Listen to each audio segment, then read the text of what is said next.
Martin, aangatan si Casimiro, Beterbiev, tinabla si Alvarez. Etong at pag-usapan natin, pero bago ang lahat, pakisubscribe po ng channel ko. Huwag niyo na rin kalimutan i-click ang notification bell para lagi kayong una sa balita.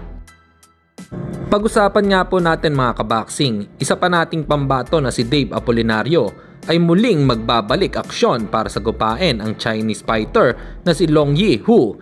Ito ay gaganapin sa bansang Japan sa April 22. Si Apolinario nga po ay may kasulukuyang kartada na 21 wins at isang talo, habang si Long Yi-Hu ay may record na 8 wins, 2 tabla at may 2 talo. Suportahan nga natin ang ating pambato na magwagi sa kanyang laban.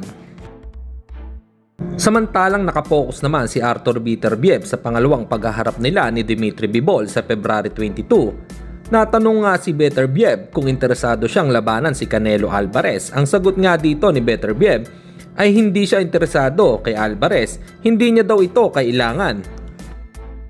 At sa kabilang balita naman tayo mga kaboxing, speaking of Carl James Martin, sabi nga ng mga fans nito ay posibleng maangatan pa daw ni Wonder Boy si Janrell Cuadrolas Casimiro. Dahil napakalaki ng advantage ni Martin. Una, hawak siya ng MP President Sean Gibbons na kayang magbigay ng laban sa mga bigating boxer. Pangalawa, maayos ang training nito. Kompleto pati nutritionist at conditioning coach ay meron siya, at higit sa lahat ay nasa Amerika ito.